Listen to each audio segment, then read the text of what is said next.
পরিচালক ছিল এখন মানে মোস্তফা সরোয়ার ফারুকের অনেক রূপীতে আমি দেখলাম, অ্যাক্টর, ডিরেক্টর, রাইটার, প্রডিউসার, এখন একটা পদে আছেন উপদেষ্টা। অভিনেতা বলেছি, অ্যাক্টর।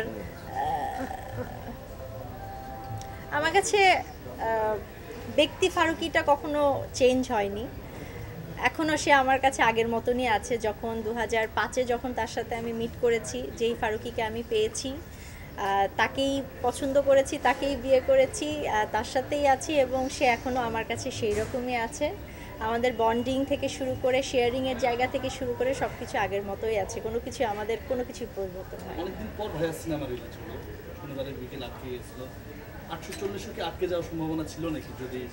যদি যদি জুলাইয়ের এই আন্দোলন না হতো তাহলে তো অবশ্যই আমার মনে হয় না এটা আমরা প্রচার দিতে পারতাম বা এই ক্যানভাসে হয়তো বা প্রচার করতে পারতাম না।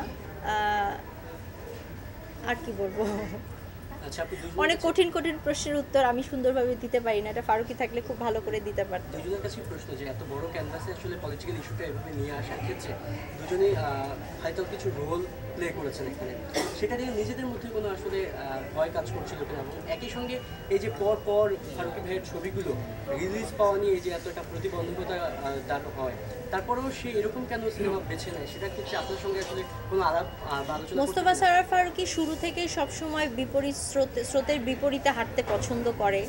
সে এমন কিছু করতে পছন্দ করে যেটা সমাজ পরিবর্তন করবে, যেটা মানুষের মন মানসিকতা পরিবর্তন করবে। এবং বিইং আ পার্টনার আমি তাকে সবসময় সমর্থন করি, তার ভুলকে ধরিয়ে দেই, তার ভালো দিকটাকে অ্যাপ্রিসিয়েট করি, এটা আমি আজীবনই করে যাব। সো সে যদি একজন ডিরেক্টর, একজন হিউম্যান বিইং হিসেবে একটা রিস্ক নিতে পারে, তাহলে তার পার্টনার হিসেবে তার পাশে থেকে রিস্ক নেওয়া আমার জন্য কোনো ব্যাপারই না।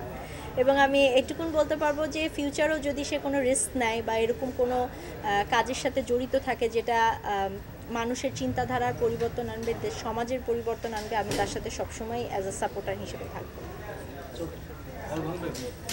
হল ভাঙবে, চলো চলো চলো, মানুষ কি বলে দেখতে চাই। And thank you everyone, thanks for everything, thank you so much. যা বল আমি তাই করি, আমার কোনো ভয় নাই। অনেক ধন্যবাদ আপনাদেরকে, আপনারা ভালো থাকবেন।